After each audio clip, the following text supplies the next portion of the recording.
Bismillahirrahmanirrahim. Assalamualaikum warahmatullahi wabarakatuh. Saya Dr. Safinah binti Ismail akan membentangkan artikel kami yang bertajuk Analisis Kualitatif Teknologi Media dalam Pembelajaran Tahfiz di Malaysia. Artikel ini menceritakan tentang pendidikan Al-Quran di Malaysia sedang mengalami satu fenomena perkembangan yang amat pesat menjadikan satu segmen penting dalam landscape pendidikan negara.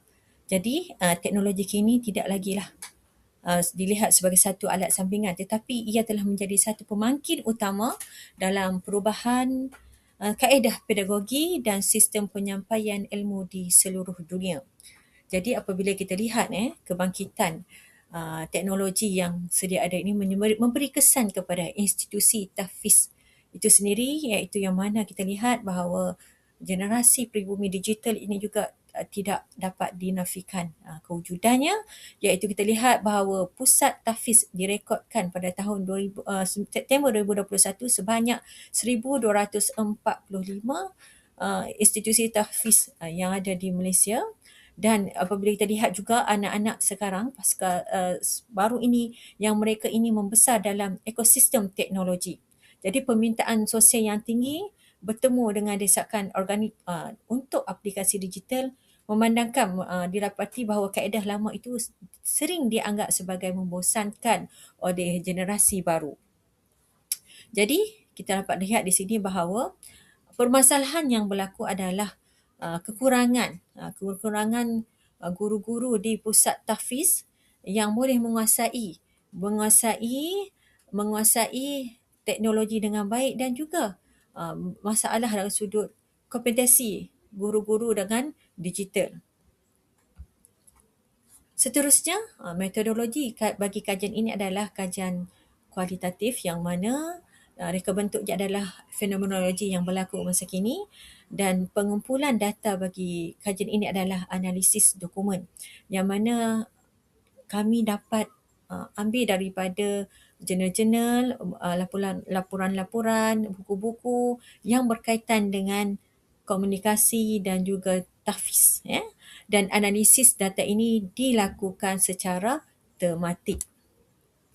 Dapatan bagi kajian ini, kita dapati bahawa talaki musyafahah menjadi akar kualiti kepada pembelajaran tahfiz itu sendiri, yang mana kaedah secara bersemuka menjamin ketepatan sebutan iaitu bakhraj dalam pemindahan ilmu kepada pelajar-pelajar dan kerohanian antara guru dan juga murid.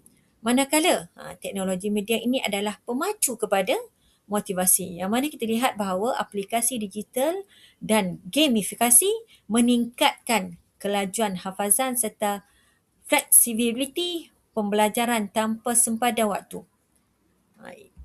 Dan seterusnya, kita dapat lihat bahawa pendidikan tahfiz secara tradisional, ketepatan tajwidnya adalah sangat tinggi. Manakala kalau kita lihat daripada berbantukan teknologi ini, dia agak sederhana dan boleh bawa kepada tinggi.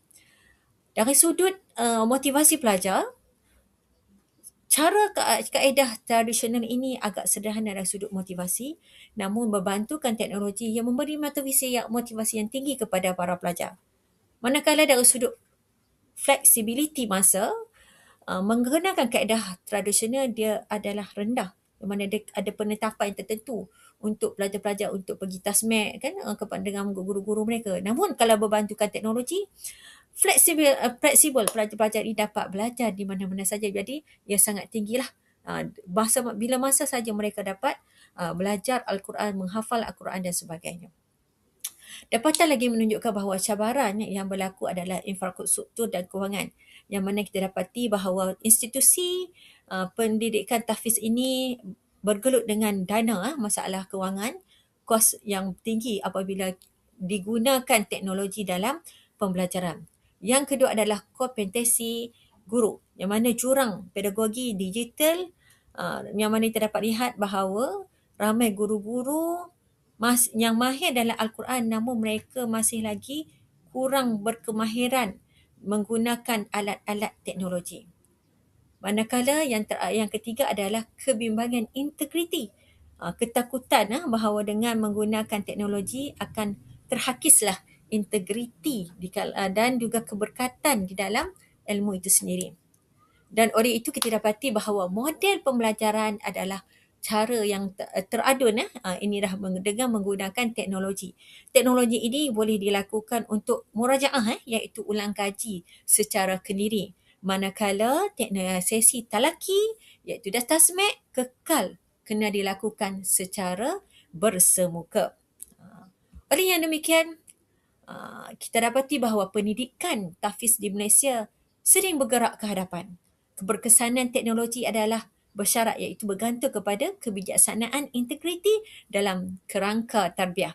Jadi membina generasi yang bukan sahaja boleh menghafal Al-Quran, namun apa yang diharapkan dapat melahirkan generasi yang celik digital dan mendalam kefahamannya dalam menguasai Al-Quran dan mengekalkan ilmu nilai-nilai murni dan juga dapat membugar dengan cara yang baharu. Itulah yang diharapkan daripada pelajar-pelajar yang boleh menjadi hufaz teknokratik. InsyaAllah itu sahaja daripada perkongsian saya. Wabillahi taufiq wal hidayah. Wassalamualaikum warahmatullahi wabarakatuh.